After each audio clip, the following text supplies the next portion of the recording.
नमस्कार। कन्या राशि वाले जातकों के लिए विक्रमी संवत 2076 का राशिफल क्या कहता है? चैत्र शुक्ल पक्ष की प्रतिपदा से चैत्र कृष्ण पक्ष अमावस्या तक ग्रह गोचरीय व्यवस्थाएं किस तरह से परिवर्तित होंगी और जीवन के विभिन्न क्रमबद्ध तरीकों में, विभिन्न क्रमबद्ध क्षेत्रों में किस तरह की संभावनाओं का निर्माण करने वाली होगी, इसकी संपूर्ण चर्चा लेकर विवेचन और जानकारी कुछ उपासना पद्धतियों के साथ में मैं आप सभी के समक्ष यहाँ उपस्थित हूँ। समय ही सबसे बड़ा समाधान है और समय ही कई बार ऐसी संघर्ष की स्थितियों का निर्माण करता है कि व्यक्ति अपने जीवन को उलझावा पाता है। ये समय के साथ में सामंजस्य स्थापित करने की सबसे महत्वपूर्ण कड़ी साबित होती है ज्योतिष। ज्योतिष इति ज्योति, जो कि ईश के द्वारा प्राप्त है मनुष्य को, जिससे वो भावी जीवन का निर्धारण कर सकता है। तो देखिए आप, यहाँ पर हम ग्रह गोचरीय व्यवस्थाओं का अध्ययन करेंगे और उसके बाद तथ्यपरक दृष्टि से फाइनेंशियल हेल्थ, आजकल की एक नई टर्मिनोलॉजी जुड़ गई है जिसे हम फाइनेंशियल हेल्थ के रूप से जानते हैं। इन्वेस्टमेंट कहाँ करना चाहिए, अगर कोई डेट्स चल रही है तो कितना सुलझने की ओर जा पाएगी, कोई नए इन्वेस्टमेंट की तरफ जाना चाहिए या नहीं जाना चाहिए, जॉब में है तो जॉब में ही प्रमोशन मिल सकती है, मॉनेटरी बेनिफिट हो सकते हैं या फिर चेंजेस के लिए जाना चाहिए, एक देश को छोड़कर दूसरे देश क्या जाने से हमें सफलता, सरलता, सुगमता से मिल पाएगी, ये सब कुछ जान लेना अत्यधिक आवश्यक रहेगा। संघर्षों के साथ में गतिशील है अभी बुध प्रधान राशि के जातक यानी कि कन्या राशि के जातक। ढैया की व्यवस्था का अंतिम चरण अभी कन्या राशि वाले जातकों को चल रहा है। एक बात तो ये, ग्रहीय व्यवस्था की चर्चा करें तो 7 मार्च 2019 से ही राहु और केतु उच्चस्थ स्थितियों के भीतर विराजित जब हुए तो यहाँ पर आप एक पोजीशन देखते हैं। सर्वप्रथम वो ये है कि राहु कर्म स्थान के भीतर आकर विराजित हो गए और केतु ने अपनी पोजीशंस जो है शनि के साथ में 7 मार्च के बाद से ही, शनि जो कि धीमी चाल के अधिपति, सूर्य के पुत्र, नीलाम जन्म समाभाषम रवि पुत्रम यमाग्रजम, वो चतुर्थ स्थान के भीतर केतु के साथ विराजित है। साथ में ही एक स्थिति और देखी जाए, बृहस्पति 29 मार्च से लेकर 23 अप्रैल के मध्यकाल में अतिचारी होकर धनु राशि यानी कि स्वयं की मूल त्रिकोण राशि स्थान में 25 दिनों के लिए विराजित रहेंगे और इसके बाद 4 नवंबर से अगले 13 महीनों के लिए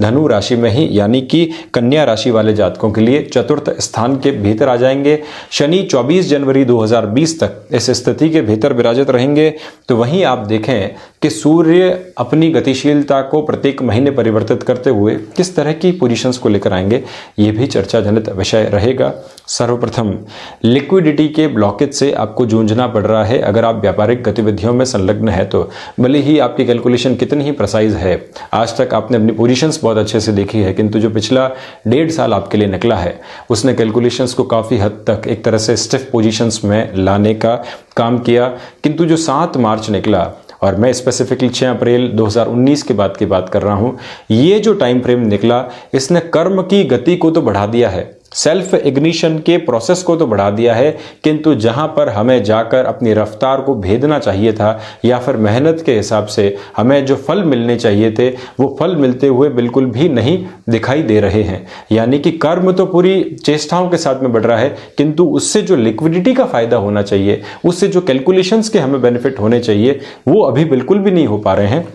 यहां पर एक पोजीशन आप और देखते हैं कि राहु जो कि कर्म स्थान के भीतर विराजित है, कुछ नए इनिशिएटिव्स की तरफ लेकर जाने का आपको काम करेंगे, किंतु वो नए इनिशिएटिव्स आपके लिए उस स्तर के ऊपर बेनिफिट देने वाले नहीं कहे जा सकते। इसलिए जो भी इनिशिएटिव लेना चाहते हैं वहां पे एक समरूपेण स्थिति स्थापित करके रखें, यानी कोई भी ऐसे निर्णय की तरफ नहीं जाएं जो आपको गलत स्थितियों की तरफ लेकर चले जाएं। यानी कि आपने किसी पार्टनर के साथ में जो है किसी बिजनेस में इन्वॉल्व होने की कोशिश की, अगर आपको लग रहा है कि एग्जिस्टिंग बिजनेस इतना बेनिफिट नहीं दे रहा है और मुझे किसी और बिजनेस में चला जाना चाहिए, एक्सपेंशन के लिए चला जाना चाहिए, नया कुछ और हमें इनिशिएट कर लेना चाहिए, इस समय के मुख्य रूपेण भाग में आपको रुक कर चलना चाहिए। यानी कि ओवरऑल पोजीशन जब तक कोई ऐसी मैंडेट अप्रोच के भीतर सामने नहीं आए, चेंजेस के लिए आप नहीं जाएं, किंतु एक्सपेंशन के लिए जहां तक मैं बात करूं तो एक टाइम फ्रेम प्रिसाइज अप्रोच में आप नोट करके चलें, वो है 4 जून से 28 जून के मध्य का अंतराल और 4 नवंबर से 15 दिसंबर के मध्य का अंतराल। इन दोनों अंतरालों के भीतर आप किसी भी परिवर्तन के लिए, एक्सपेंशन के लिए जाना चाहते हैं जहां पे फाइनेंशियल पोजीशंस को देखने की इतनी आवश्यकता नहीं है, तो आप अपनी गति के साथ में अग्रसर हो सकते हैं। यानी कि फाइनेंशियल कैलकुलेशंस का बर्डन खुद के ऊपर डालने से आपको बचना चाहिए। कम्युनिकेशन की फील्ड से अगर आप जुड़े हुए हैं, कम्युनिकेशन या फिर इवेंट मैनेजमेंट की किसी फील्ड से आप जुड़े हुए हैं, तब एक और स्थिति आप मानकर चलिएगा कि जो 14 अप्रैल से 14 मई के बीच का समय है, कोई भी नया इनिशिएटिव लेना चाहते हैं इस सेक्टर के भीतर, देखिए ये एक प्रोफेशन के भीतर भी शुमार हो जाता है और बिजनेस के रूप में भी शुमार हो जाता है, दोनों ही स्थितियां इससे निर्मित होती है। तो वहां के पोजीशंस के साथ में अगर मैं चर्चा करूं तो 14 अप्रैल से 14 मई तक का समय है, आपको एक लेवल के ऊपर लेकर जा सकता है। और ऐसे किसी भी फील्ड से आप जुड़े हुए हैं तो बेहतरी कही जा सकती है। केतु जब भी उच्चस्थ चतुर्थ स्थान के भीतर विराजित होते हैं तो व्यक्ति को अपने घर परिवार से, मोह से, फैसिनेटेड अप्रोच से, गाड़ी, मोटर और बंगले से बहुत ज़्यादा फैसिनेट करने का काम करते हैं। वहाँ पर व्यक्ति का जो एक तरह से आकर्षण है वो बढ़ता चला जाता है और वही आकर्षण कई बार नेगेटिविटी की तरफ भी लेकर जाने का कार्य करता है व्यक्ति को। तो यहां इस स्थिति के भीतर लालायित होने वाली पोजीशन से आप बचिएगा। भले ही व्यापारिक गतिविधियों के लिए बाहर जाना पड़े, जॉब के लिए भी आपको बाहर जाना पड़े तो तैयार रहिएगा, क्योंकि घर परिवार में फाइनेंस की आवश्यकता, रुपए पैसे की आवश्यकता बहुत अधिक होती है। मोह जनित अवस्थाओं से काम नहीं चलता। भले ही शनि जो कि संघर्ष देते हैं, सुखों की अनुभूति तो कन्या राशि वाले जातकों को इस वर्ष में, इस विक्रमी संवत 2076 में इतने अच्छे से नहीं हो पाएगी, किंतु दूसरी पोजीशन में लालायित करने वाली पोजीशन से आपको बचकर चलना चाहिए। 4 नवंबर तक तो पूरा आप ध्यान रखें, यानी कि लालायित होने वाली अवस्थाओं में नहीं जाएं। अगर आप एजुकेशन के लिए अपने शहर को छोड़कर किसी और शहर में भी जाना चाहते हैं, माता पिता के संरक्षण की स्थितियों से उस घेरे से बाहर निकलकर जा रहे हैं, तब भी मोह बहुत सताने का काम करते हैं और केतु वहीं से लालायित करने वाली स्थितियां व्यक्ति के लिए उत्पन्न करते हैं। ख्याल रखें, अपना कॉन्शियसनेस को प्रभावित नहीं होने दें और जो धारा प्रवाहित हो रही है आपके भीतर, थोड़ा सा उसके साथ में बांध भी बनाने का काम करें तो उसे ठीक कहा जाएगा। बृहस्पति यहां आप देखें कि 23 अप्रैल से 4 नवंबर के मध्य काल में जब वृश्चिक राशि में पराक्रम स्थान के भीतर मंगल की राशि में विराजित रहेंगे, तो जॉब के अंदर जो भी लोग चेंजेस करना चाहते हैं, अपनी जॉब की प्रिपरेशंस को आगे बढ़ाकर किसी और नए कोर्स को भी एग्जिस्टिंग वे में साथ में चलाना चाहते हैं, जिससे जॉब में और एक एज मिल पाए, ये समय अच्छा है। चेंजेस के लिए भी जाएं, कोई भी दिक्कत और दुविधा आपके लिए निकलकर सामने आने का कार्य नहीं करेगी। उसमें भी 14 जुलाई से 14 अगस्त के मध्य का समय और अच्छा कहा जाएगा। मुख्य रूपेण 23 अप्रैल से 4 नवंबर के मध्य का समय और इसमें भी 14 जुलाई से 14 अगस्त के मध्य का समय किसी भी जॉब को चेंज करने के लिए, जॉब के साथ में किसी और कोर्स को आगे बढ़ाने के लिए ठीक कहा जाएगा। लालायित करने वाली स्थितियां लगातार निकल कर आएंगी, उसका कुछ किया नहीं जा सकता। विदेश में अगर आप जॉब करने चले गए हैं तो घर परिवार का मोह इतना सताएगा, और अगर आप विशेष तौर पर IT फील्ड के जातक हैं तो स्थिति और ज्यादा निकल कर आएगी। टेक्निकल फील्ड वालों के लिए इतनी मोहजनित अवस्थाएं नहीं निकलती। IT फील्ड वालों के लिए, जिन्हें एक बड़ी आइसोलेटेड अप्रोच के भीतर रहना पड़ता है, तो वहां घर परिवार के याद, स्मृतियां, नॉस्टैल्जिया और अधिक सताता है, बचकर चलें। फिर बृहस्पति जब चतुर्थ स्थान में विराजित हो जाएंगे तो 4 नवंबर से लेके मार्च के एंड प्रपोशन तक का जो समय रहेगा, चैत्र कृष्ण पक्ष तक का जो समय रहेगा, इसमें यकीनन तौर पे मान के चलें कि कर्म की प्रखरताएं और प्रबलताएं आपके लिए निकल कर आएंगी। सुखों की अनुभूति भी उस समय हल्के फुल्के तरीके से मिलती हुई दिखाई देगी, क्योंकि बृहस्पति चतुर्थ स्थान में आ जाएंगे। अगर आपने कोई फ्लैट का पोजीशन ले रखा है, बढ़ना चाहते हैं, जरूर जाइए। देखिए, समाधान सेकेंडरी है, सर्वप्रथम हम समय की चाल को समझते चले जाएं। और 4 नवंबर से ही जब 5वीं दृष्टि से हिडन हाउस को बृहस्पति देखेंगे तो जो भी हिडन प्रॉब्लम्स जीवन के भीतर आ रखी थी उनको भी दबाने का काम करेंगे। कर्म में भी प्रखरता आएगी। मांगलिक खर्च के योग उस समय पूरे तरीके से आपके लिए बनते हुए दिखाई देंगे। उन मांगलिक खर्चों के साथ में भी व्यक्ति को जरूर आगे बढ़ना चाहिए, क्योंकि घर परिवार में जब मांगलिक खर्च सामने निकल कर आते हैं तो वो भी एक खुशियों की स्थितियों का निर्माण करने वाले कहे जाते हैं। साथ में ही अगर मैं आपके अटर लेवल के कॉन्फिडेंस की बात करूं तो 17 सितंबर से 17 अक्टूबर के मध्य का समय, जब सूर्य कन्या राशि स्थान के भीतर ही विराजित रहेंगे, अटर लेवल पे आपके लिए कॉन्फिडेंस को डेवलप करने वाले होंगे। किंतु वही ऐसा समय रहेगा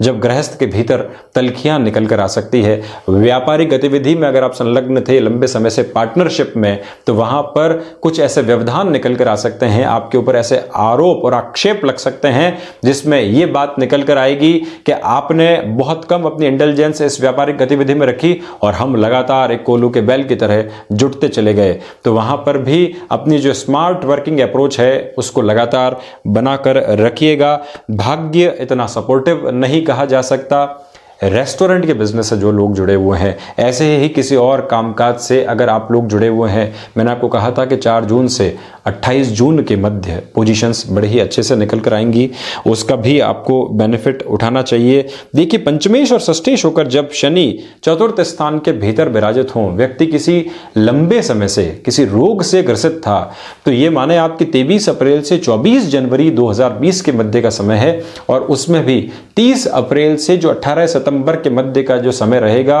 उसके भीतर आप किसी भी रोग के इलाज के लिए जाना चाहते हैं, जैसे घुटने परिवर्तित करवाने हैं, या फिर अस्थि संबंधी कोई और विकार हो रखा है, नसों संबंधित कोई और विकार हो रखा है, माइग्रेन लंबे समय से सता रहा है, यानी कि ऑर्थराइटिस जैसी कोई परेशानी है जिसका पूर्ण रूप से निजात मिलना बड़ा मुश्किल रहता है, ऐसी किसी भी बीमारी के साथ में आप संलग्न हैं, परेशान है, जिंदगी को आगे बढ़ा रहे हैं, तो ये समय अंतराल किसी आयुर्वेदिक इलाज के लिए, होम्योपैथी के इलाज के लिए, या फिर कोई ऐसी सर्जरी या ऑपरेशन के लिए आप जाना चाहते हैं, जाइएगा। रिजल्ट वास्तविकता में आपके लिए पॉजिटिव मिलते हुए दिखाई देंगे, और उस रोग से लड़ने की जो क्षमताएं हैं और जो घबराहट रहती है व्यक्ति की इन सारे प्रोसेस के साथ में, वो भी थोड़ी सी दूर होगी, तो आप लगातार आगे बढ़ पाएंगे। गृहस्थ में तलखियों के बारे में मैंने आपको बात की ही, साथ में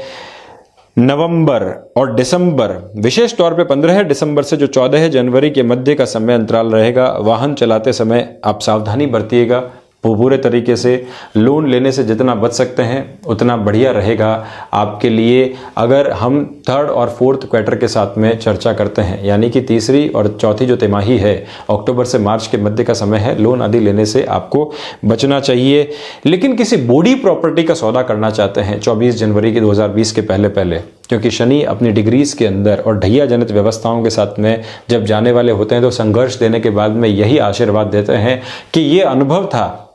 जो मेरे द्वारा प्रदान किया गया, आप अपनी जिंदगी को सजाओ, संवारो, और जो अनुभव मेरे द्वारा मिले हैं उन अनुभवों के साथ में शीर्ष की स्थितियों को प्राप्त करो। सुकून जीवन के भीतर किसी भी परिभाषा को नहीं लेकर आता। कोई भी परिभाषा हमारे सामने निकल कर आती है तो वो है संघर्ष की, कर्म योग की स्थितियां, जो व्यक्ति जिस दिन आराम करने के बारे में सोच लेता है। मैं कई बार लोगों से चर्चाएं करता हूं, अनुभवी लोगों के साथ में, वो कहते हैं कि साहब जीवन में जो आप पोजीशंस बता रहे हैं वो तो आई, किंतु हम हमेशा कर्म के साथ बने रहे, पैसे की उस स्थिति को प्राप्त कर चुके जहां से सेल्फ एक्चुअलाइजेशन का प्रोसेस शुरू हो जाता है। क्या बचा था, क्या अचीव करने के लिए बचा था, लेकिन वहां पे बचा था तो सिर्फ और सिर्फ कर्म। मैं बार बार ये कहता हूं, और अनुभव जनित व्यवस्था का नाम है कि भाग्य कई बार जीवन में साथ छोड़ता है। भाग्य व्यक्ति के संघर्ष के समय साथ छोड़कर चला जाता है, किंतु वहां भी कर्म हाथ पकड़कर कहता है कि साथ चलो, मैं हूं ना। व्यक्ति शीर्ष को प्राप्त कर लेता है, वहां पर भी कर्म साथ खड़ा रहता है और कहता है कि भाग्य ने जहां तक पहुंचाना था पहुंचा दिया, आगे का सफर मेरे साथ में ही शुरू होगा, तय होगा, और वही कर्म की प्रखरताओं के साथ में स्थापित होगा। और व्यक्ति इस जीवन में जो पीछे छोड़कर जाता है वो अपनी है यश, कीर्ति, मान, और जो एक नैतिकता की पताका के साथ में वो बड़ा है, ये सारी स्थितियां। तो हम लगातार कर्मशील रहते चले जाएं। कन्या राशि वाले जातकों की एक्सेप्टेबिलिटी वैसे भी हाई होती है, भले ही ढैया के साथ में जूझना पड़ रहा है, किंतु जैसे जैसे ढैया अपने अंतिम चरण की ओर अग्रसर होगी, सकारात्मकता के रुझान आपके जीवन में आते चले जाएंगे। राजनीति में किंग नहीं किंग मेकर बनने की संभावनाएं कन्या राशि के जातकों के लिए पूरे तरीके से बनी हुई है। इसके साथ में ही आजकल आपने देखा होगा कि यहाँ एक पंक्ति और लिखी आती है मेरी स्क्रीन के ऊपर, हस्तरचित जन्म पत्रिका के बारे में। हस्तरचित जन्म पत्रिका